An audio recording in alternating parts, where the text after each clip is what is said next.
안녕하십니까. 오늘 변희재 미디어워치 김경수 수갑 문제 때문에 법정 다툼에 있어가지고 법정 기각이 된 판결문, 지위에 따라 채울 수도 있고 채우지 않을 수도 있다. 그 수갑을. 그러면은 결과적으로 이제 법관이라는 자체는 어떤 직업인지, 또 어떤 사람이 법관을 해야 되는 건지 이제 한번 살펴보고 싶어서 이제 제가 지금 풀어보는 겁니다. 자, 법정계, 우리가 법에 종사하는 사람, 결과적으로 자, 법정계 같은 거 우리가 일반적으로 보면은 판사검사예요. 판사검사는 실질적으로 신앙관왕 또는 정기일주 재관격 사주가 돼요. 그 다음에 수목일주 또는 변경성을 술의 천문 묘의수를 갖고 있어야 되고, 일지봉영, 양인살, 비천농막격, 수옥살, 천라지방, 이 많은 자. 이제 신앙관왕이라는 자체는 뭐냐면은, 관이라는 자체는 하나의 법을 얘기해요.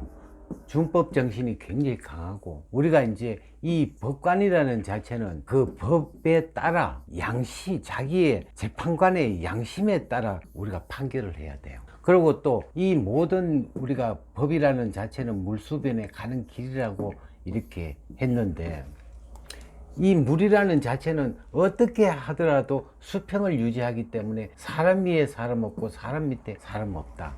모든 법 앞에는 평등하다는 것인데, 이게 수압도 차는 게 이제 지위에 따라 뭐 이런 얘기가 나오면은, 그러면은 돈이 있으면은 무죄, 돈이 없으면은 유죄가 되는 이런 어떤 상황이 누차 얘기를 한단 말이에요. 그 한마디에 잘못하면은 우리가 법이라는 자체는 생살권을 갖고 있기 때문에 자기의 어떤 한마디가 잘못된 판단에 의해가 사람을 죽일 수가 있는 그런 부분이기 때문에 아무나 그 법관을 하는 게 아니라는 얘기가 여기에 있습니다. 그리고 나라가 어지러울수록 법을 준법 정신이 법대로 가야 돼요. 또한 국회에서 법을 만든다 하더라도 이 재판관들의 어떤 부분, 실질 사용하고 있는 사람이 제일 잘 알기 때문에 우리가 이제 국회에서 만드는 것도 하나의 제재를 가할 수 있는 게 이 법관이 돼야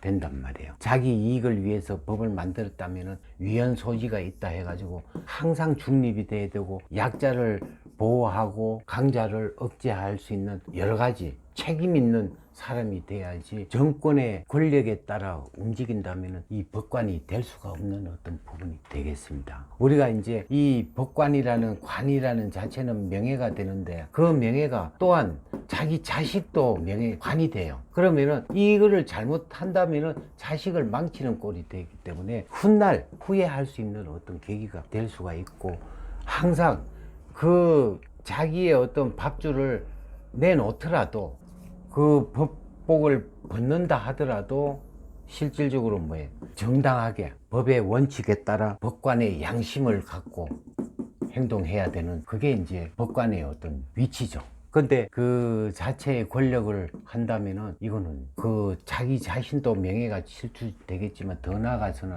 자기 자식을 망치는 꼴이 되니까 이 법관은 절대 청렴해야 된다는 그런 원칙을 갖고 있습니다. 옛날 우리가 조선시대에 보면은 의사라는 그 자체는 항상 청렴해야 되고, 또 그 마을 고을의 원님 같은 경우는 하나의 자기 약간의 어떤 양심을 속이서는 안 되는 부분이 있기 때문에, 그렇게 이제 눈치를 봤다면은 훗날 자기 자식을 망치는 꼴이 되니까 분명히 이거는 돌아온다는 것은 사주 공부한 사람은 다 알고 있을 것입니다.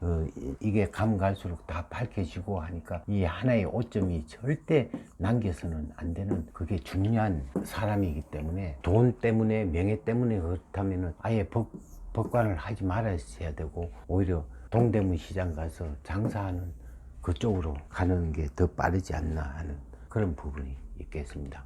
권력이라는 자체는 기껏해야 20년인데 그 이후에 되면은 사실은 굉장히 힘드는 게 관이기 때문에 자기 있을 동안은 명예를 가지고 행동하시길 부탁드리겠습니다. 감사합니다.